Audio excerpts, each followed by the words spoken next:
How to rescue the EU. What to do with the current rise of nationalism, Brexit and Trump, and the upcoming elections in Germany, France and the Netherlands, all featuring anti-EU parties. We think it's better to keep working together closely as there are synergies that benefit all. We wrote about that in our article Synergies or Separatism. In this article we describe that there must be much better communication about the benefits and synergies of being together. Not only trying to scare people who like to leave. It's easy to calculate the direct costs. This is what the anti-EU and separatists do all the time. The same needs to be done for the benefits and synergies much more clearly. Now we are at the crossroads with respect to the EU. Therefore, we have to come up with a realistic plan forward or it might fall apart. We have some ideas, but first we have to look at what's not realistic, especially not for the short term. Much further political integration and much greater wealth transfers. The EU already has significant wealth transfers, directly through EU funding and indirectly ECB monetary expansion policy favouring net debtors. For both of these items, there's no public nor political will to do this in the short or even the medium term. Especially with the UK already leaving and EU scepticism rising in many countries. One exception could be large-scale EU investments in a clean energy infrastructure, from which all the EU can benefit by being independent of fossil fuel producing countries, like we described in a previous article and video. First, we will have to come together as societies, working together as people and learn from each other. We present 3 ways how this can be achieved.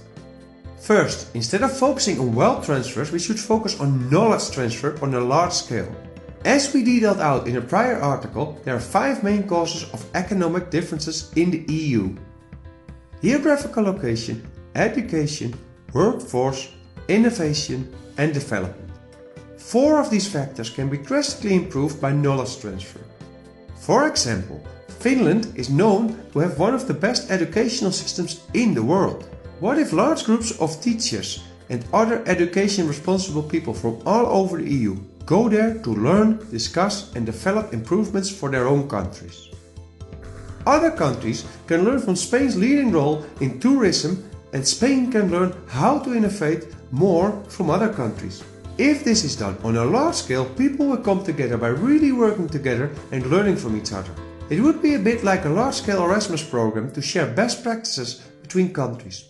This will create more mutual understanding and respect and will show the benefits of the EU to many more people directly. Secondly, in European elections we should be able to vote for politicians from other countries. This will create a shift in how EU politicians present themselves and how they have to think about the EU as a whole instead of mainly the voters in their own country. Then, people in different countries can learn about ideas for the EU from other perspectives. Imagine if politicians from Sweden or Ireland or any other member state came to your country to campaign her or his great ideas for Europe. Obviously, not many people immediately will change their vote, but it will make the European elections much more interesting by providing more perspectives. It will also put more pressure on politicians to think more holistically about the EU.